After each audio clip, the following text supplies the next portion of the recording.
গৌৰৱ গগৈ জিকাটো খাটাং আৰু তপন গগৈ হাৰি গ'ল মানে বিজেপি প্ৰাৰ্থী হাৰি গ'ল আৰু কংগ্ৰেছ প্ৰাৰ্থী জিকি গ'ল। নমস্কাৰ, মোৰ অন্য এটি নতুন ভিডিঅ'লৈ আপোনালোকক স্বাগতম জনাইছোঁ। আশা কৰোঁ আপোনালোক সকলোৱে ভালে আছে। আশা কৰোঁ এই ভিডিঅ'টো চাই আপোনালোকে খুব বেছি ভাল পাব। চাওক, আটাইতকৈ হাই ভল্টেজ সমষ্টি হ'ল যোৰহাট। সকলোৱে জানে অসমত আটাইতকৈ হাই ভল্টেজ সমষ্টিটো হৈছে যোৰহাট।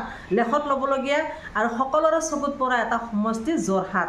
কিয়নো কাৰণ যোৰহাটত কংগ্ৰেছ প্ৰাৰ্থী অৰ্থাৎ প্ৰাক্তন মুখ্যমন্ত্ৰী তৰুণ গগৈৰ পুত্ৰ গৌৰৱ গগৈ তাত প্ৰতিদ্বন্দ্বিতা কৰিছে আৰু তেখেতৰ এগেইনষ্টত বিজেপি প্ৰাৰ্থী তপন গগৈ প্ৰতিদ্বন্দ্বিতা কৰিছে।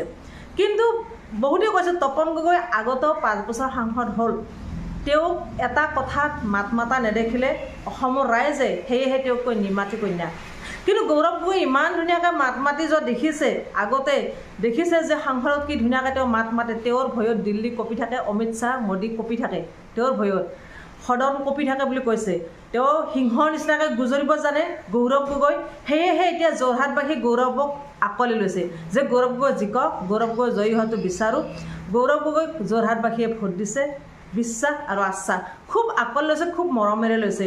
এতিয়া কথাটো হ'ল, বহুত বিশ্লেষক বা সমীক্ষাবিলাকত ওলাইছে যে গৌৰৱ গগৈৰ আগতে যেতিয়া ইলেকশ্যন খেলিছে তেতিয়া তেওঁৰ লগত পিতৃ আছিল, তেওঁৰ লগত কংগ্ৰেছ নেতাসকল আছিল, যে লগত হিমন্ত বিশ্ব শৰ্মাও আছিলে, অজন্তা নেওগ আছিলে, বহুত তাৰমানে ডাঙৰ ডাঙৰ নেতাখিনিও আছিলে, মন্ত্ৰীখিনি আছিল। কিন্তু এইবাৰ যোৰহাটৰ পৰা যে ইলেকশ্যন খেলিছে গৌৰৱ গগৈ অকলে খেলিছে। তেওঁৰ লগত পিতৃটো নায়ে আৰু সেই নেতাসকলো নাই, মানে মন্ত্ৰীসকলো নাই কংগ্ৰেছৰ। তেওঁলোক এতিয়া বিজেপিলৈ কনভাৰ্ট হৈছে। গতিকে যোৰহাটত জিকিব জানো গৌৰৱ গগৈ? সন্দেহ হৈছে। কিন্তু অসমৰ ৰাইজে বা যোৰহাটবাসীয়ে বিচাৰিছে যে গৌৰৱ গগৈ হাৰে হিমজে বিচাৰিছে গৌৰৱ গগৈ। আৰু যিখিনি নৱপ্ৰজন্মৰ ভোটাৰ তেওঁলোকে বিচাৰিছে গৌৰৱ গগৈক। তেওঁলোকে এটা কথাই কৈছে যে গৌৰৱ গগৈ জাতীয় কণ্ঠ, সদনত মাত মাতাটোৱে বিচাৰোঁ, নিবনুৱা সমস্যাবিলাক যাতে তেওঁ সমাধান কৰিব পাৰে আমি সেইটোৱে বিচাৰোঁ। আজি তপন গগৈ পঠালে কি হ'ব? তপন গগৈটো আমাৰ হকে এটা কথাও ক'ব নোৱাৰিব। কিন্তু গৌৰৱ গগৈ যদি যায় দিল্লীলৈ, হয়তো তাতে আমাৰ হকে ক'ব যে নিবনুৱা সমস্যা কেনেকুৱা প্ৰব্লেম হৈ আছে বা আমি কি কৰিব পাৰোঁ, কেনেকুৱা কি হ'ব পাৰে, গোটেইখিনি কথা হৈ তেওঁ মাত মাতিব। আমি মাত মাতা এজন ব্যক্তি দিল্লীলৈ পঠাব লাগে। সেয়েহে নৱপ্ৰজন্মৰ ভোটাৰসকলেও কৈছে আৰু অন্যান্য মানুহখিনিও উঠি পৰি লাগিছে যে গৌৰৱ গগৈ জিকাব লাগে। সেয়েহে গৌৰৱ গগৈ জিকাটো খাটাং। এতিয়া বহুত বিশ্লেষকসকলে কৈ আছে যে তপন গগৈৰ হকে তাতে মুখ্যমন্ত্ৰী গৈছে প্ৰচাৰ চলাবলৈ, গতিকে তপন গগৈ জিকিব। ইপিনে আমি গমেই পাওঁ মন্ত্ৰী পীযুষ হাজৰিকাই শিৱসাগৰত খোপনি পুতিছে পইচাৰ টোপোলালৈ, মানে মই কোৱা কথা নহয়, অখিল গগৈ গৈছে। গতিকে পইচা যাক য'ত যিমান দিব লাগে সিমানখিনি দিছে। তেওঁলোকৰ বিশ্বাস যে তপন গগৈ জিকিব, গৌৰৱ গগৈ হাৰিব। কিন্তু যোৰহাটবাসীয়ে যদি গৌৰৱ গগৈক ভোট দিছে বা অসমৰ ৰাইজে বিচাৰিছে গৌৰৱ গগৈক, যোৰহাটবাসীয়ে বিচাৰিছে গৌৰৱ গগৈক, তেনেহ'লে তপন গগৈ কেনেকৈ জিকিব? টকাৰ টোপোলাত আজিৰ মানুহে ভুল নাযায় কেতিয়াও। আজিৰ মানুহে বুজি পাইছে, অন্ততঃ যোৰহাটবাসী বুজি পাইছে যে টকাতকৈ যে এই দিমাগটো বহু গুণ ওপৰত তেওঁলোকে বিবেক ভোট কৰিছে। আৰু বিবেক ভোট কৰিছে কাৰণে হয়তো যোৰহাটত গৌৰৱ গগৈ জিকাটো 100% খাটাং হৈ পৰিছে। খাটাঙে সকলোৱে জানে যে যোৰহাটত গৌৰৱ গগৈ জিকিবই, কাৰণ যোৰহাটত তিতাবৰৰ পৰা এটা সময়ত তৰুণ গগৈও নিৰ্বাচন খেলিছিল, তেওঁলোকৰ তাতে ঘৰ। গতিকে যোৰহাটৰ পৰা এটা বিশ্বাস যে যোৰহাটবাসীয়েও বিচাৰে যে গৌৰৱ গগৈ জয়ী হওক। গৌৰৱ গগৈত কোনো নাথাকিলেও আজি যোৰহাটবাসী তেওঁৰ অভিভাৱক হিচাপে আছে। আজি গৌৰৱ গগৈ টকা খৰচ কৰিব পৰা নাই, বিশাল সভা পাতিব পৰা নাই, বিশাল ৰেলী দিব পৰা নাই, বিজেপিয়ে কিন্তু দিছে। সেয়েহে মানুহে ভাবি আছে যে বিজেপি জিতিব, তপন গগৈ জিতিব। তপন গগৈ কাৰ ঔৰসত জিতিব? মুখ্যমন্ত্ৰীৰ ঔৰসত, নৰেন্দ্ৰ মোদীৰ ঔৰসত। নৰেন্দ্ৰ মোদী আৰু মুখ্যমন্ত্ৰীক ভোট দিলে জানো সমষ্টি এটা চলিব? তেওঁলোকক চাই যদি তপন গগৈক ভোট দিয়ে সমষ্টি এটা চলিব? দিলে অলৰেডি যোৰহাটবাসী এবাৰ দি চালে তপন গগৈক। সেইকাৰণে এইবাৰ ডিচাইড কৰিছে যে তপন গগৈতো এবাৰ দিলোৱেই, একো কৰিব নোৱাৰিলে আমাৰ সমষ্টিৰ হকে। গতিকে এইবাৰ যোৰহাটবাসীয়ে ডিচাইড কৰিলে যে এইবাৰ আমি গৌৰৱ গগৈক দিম। গৌৰৱ গগৈ যাতে তাতে সিংহৰ নিচিনাকৈ গুজৰিব পাৰে, যাতে আমাৰ হকে মাত মাতিব পাৰে, আমাৰ কামবোৰ যাতে তেওঁ আদায় কৰি আনিব পাৰে, সেইটোৱে বিচাৰিছে যোৰহাটবাসীয়ে। সেইকাৰণে দিছে। কিন্তু যোৰহাটত আজি টকা খৰচ কৰিব পৰা নাই কংগ্ৰেছে, কাৰণ কংগ্ৰেছৰ ধনৰ টোপোলা নাই।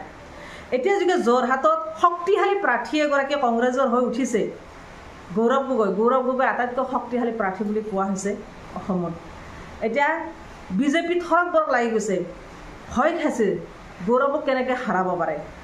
সেইকাৰণে ইমানেই কষ্ট কৰিছে, আটাইতকৈ যোৰহাট সমষ্টিত মুখ্যমন্ত্ৰীয়ে হওক, বিজেপি যিখিনি নেতা পালি নেতা কৰ্মীসকল আছে, সকলোৱে হাৰে ইমজে কষ্ট কৰিছে, যিকোনো প্ৰকাৰে গৌৰৱক হাৰাব চেষ্টা কৰিছে। সেয়েহে তেওঁলোকে দিনে নিশাই কষ্ট কৰি গৈছে। আৰু মুখ্যমন্ত্ৰীটো যোৰহাটখন নেৰা হৈ গ'ল। এটা সময়ত পীযুষ হাজৰিকাইটো শিৱসাগৰখন নেৰাই হৈ গ'ল। তেওঁলোকে খুপৰি পুতিছিল তাতে যে এই ভোটখিনি অন্তত আমি ল'ম। কিন্তু আপোনালোকৰ বিশ্বাস কি নাজানো, আপোনালোকৰ মতে কি কয় যে গৌৰৱ জিকিব নে হাৰিব কমেণ্টত লিখিব। কাৰণ আৰু কেইটামান মুহূৰ্ত আছে এই ৰিজাল্টৰ কাৰণে। কাৰণ আজি 3 তাৰিখ, কালি 4 তাৰিখ, কালিতো ৰিজাল্ট ওলাবয়ে। আৰু সেইকাৰণে এই ভিডিঅ'টো মই আজি বনাই দিলোঁ যে মোৰ মনে কয় 100% গৌৰৱ গগৈ জিকিব। আপোনালোকৰ মনে কি কয় কমেণ্টত লিখিব পাৰে, কমেণ্ট বক্স অ'পেন আছে। এতিয়া গৌৰৱ গগৈ জিকিবৰ কাৰণে মুখ্যমন্ত্ৰী হিমন্ত বিশ্বৰ ভয় হৈছে। আজি যদি কংগ্ৰেছে আসন পায়, বহুতকেইখন যদি আসন পায়, ভয় হৈছে ইপিনে গৌৰৱ গগৈ জিকিব, ইপিনে ডিব্ৰুগড়ত লুৰিণজ্যোতি জিকাৰ এটা সম্ভাৱনা আছে। সম্ভাৱনা কি জিকিবই। গুৱাহাটীত যদি মীৰা বৰঠাকুৰ জিকে, ধুবুৰীত যদি ৰকিবুল হুছেইন জিকে, নগাঁৱত যদি প্ৰতীক জিকে, প্ৰায় 5-6খন যদি আসন কংগ্ৰেছে লয়, তেনেহ'লে বিধানসভাত হয়তো কংগ্ৰেছে গোটেই দখল কৰিব আৰু অসমৰ মুখ্যমন্ত্ৰী গৌৰৱ গগৈ হ'ব। সেই ভয়টো এতিয়া মুখ্যমন্ত্ৰীক সোমোৱা যেন লাগিছে। মুখ্যমন্ত্ৰী কিবা ভয়তে নে কি তেওঁলোকৰ মানে এতিয়া থৰক বৰক লাগি গৈছে যে ভাবি মুখ্যমন্ত্ৰী গৌৰৱ গগৈ হ'ব নেকি, ভৱিষ্যতে মোৰ আসনখন গৌৰৱ গগৈ ল'ব নেকি, যাক মই এটা সময়ত বাচ্চা বুলি টিকিং কৰিছিলোঁ। আজি তেওঁ মুখ্যমন্ত্ৰী হ'বলৈ গৈ আছে নেকি, মোৰ এই আসনখন তেওঁ ল'ব নেকি। হয়তো মুখ্যমন্ত্ৰীৰ মনত এনেকুৱা ধৰণৰ কুৱেশ্যনৰ ভাৱ হৈছে, উদয় হৈছে। মোৰ মনৰ ভাৱ দিয়ক নহ'বও পাৰে, মোৰ মনলৈ অহা কথাখিনিহে মই কৈছোঁ। তেওঁৰ মনত এনেকুৱা প্ৰশ্নবোধক হ'ব পাৰে। আৰু আমিও বিচাৰোঁ যদি কংগ্ৰেছ চৰকাৰ আহে, গৌৰৱ গগৈ মুখ্যমন্ত্ৰী হওক, আমি সেইটোকে বিচাৰোঁ। আৰু যদি গৌৰৱ গগৈ মুখ্যমন্ত্ৰী হয় তেনেহ'লে ভৱিষ্যত বহুত ভাল হ'ব বুলি ভাবোঁ। কাৰণ আজি যিটো সমস্যাত পৰিছোঁ আমি, এটা উশাহ ল'বলৈ আমাৰ ভয় লগা হৈছে, এটা কথা ক'বলৈ ভয় লগা হৈছে। কোন মুহূৰ্তত কেতিয়া জেলত নি ভৰাই থয় কোনো ভৰসা নাই। কংগ্ৰেছ চৰকাৰখন যদি আহে, অন্তত আমি উশাহটো খুব সুস্থ মগজুৰে ল'ব পাৰিম, শুদ্ধভাৱে ল'ব পাৰিম, এইটো বিশ্বাস আছে। সেয়ে আমি বিচাৰোঁ কংগ্ৰেছ চৰকাৰ আকৌ আহক। বহুতে কৈছিল যে কংগ্ৰেছ চৰকাৰত এনেকুৱা হৈছিল, আগতে তেনেকুৱা হৈছিল, সেইকাৰণে কংগ্ৰেছক বিদায় দি বিজেপিক লৈছিল। কিন্তু কংগ্ৰেছত আছিল কোন তেনেকুৱা কৰিবলৈ, এইটো কথা চিন্তা কৰক। কংগ্ৰেছত আছিল, আজিৰ যিখিনি বিজেপি কৰি আছে, আজিৰ যিখিনি মানুহে বিজেপি কৰি আছে, এইখিনি মানুহে এটা সময়ত কংগ্ৰেছত আছিল। আৰু কংগ্ৰেছত থাকিও তেওঁলোকে এনেকুৱা কাম কৰিছিল। আৰু এনেকুৱা কাম কৰিবলৈ তেওঁলোকে হয়তো বহুত হেৰি কৰি আছিল চাগে। হয়তো মুখ্যমন্ত্ৰী তৰুণ গগৈ সেই সময়তো ইমানখিনি সাহস দিয়া নাছিল কাৰণে ইমানখিনি কৰিব পৰা নাছিল। অলপ চলপ যি কৰিছে।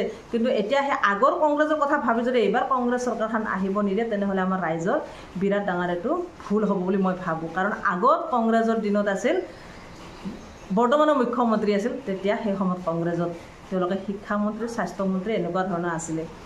গতিকে তেওঁলোকে যি ইচ্ছা সেইটোকে কৰিছিল। গতিকে এতিয়া যেতিয়া তেওঁলোকে নাই, বিজেপিলৈ আহি গ'ল, এতিয়া যদি কংগ্ৰেছ চৰকাৰখন গঠন হয়, হয়তো বহুত ভাল হ'ব বুলি, অসমৰ ৰাইজৰ ক্ষেত্ৰত ভাল হ'ব বুলি মই ভাবোঁ। আপোনালোকে কি ভাবে কমেণ্টত ক'ব। গতিকে হাই ভল্টেজ সমষ্টি হ'ল যোৰহাটত কোন জিকিব কোন হাৰিব এতিয়াও বিজেপিৰ মনত ধৰক বৰক। কংগ্ৰেছ মানুহখিনি এটা কথা স্পষ্ট হৈছে যে গৌৰৱ গগৈ জিকাটো খাটাং, বা অসমৰ ৰাইজে বুজি পাইছে যে গৌৰৱ গগৈ জিকিবই ফাইনেল। আৰু সেয়েহে বিজেপিৰ মনত ভয় হৈছে। হাই ভল্টেজ সমষ্টি 14টা সমষ্টিৰ ভিতৰত আটাইতকৈ হাই ভল্টেজ সমষ্টি হ'ল যোৰহাট। আৰু যোৰহাটতে বহুতখিনি কথা সোমাই আছে। এতিয়া অহাকালি যিটোকে ৰিজাল্ট ওলাব, গম পাব কোনে জিকিব কোনে হাৰিব, গোটেইখিনি ৰিজাল্ট ওলাব। এতিয়াতো বিজেপি বহুত কৈ আছে যে বিজেপি জিকিব, বিজেপি বহুত আসন পাব। কিমানখন আসন পাব গম পাম কাইলৈ। আৰু কেইটামান মুহূৰ্তত ধৈৰ্য ধৰক, সকলোৱে গম পাই যাম। তেনেহ'লে আজিৰ ভিডিঅ'টো ইমানেই আছিল। আজিলৈ এৰিছোঁ, বাই বাই।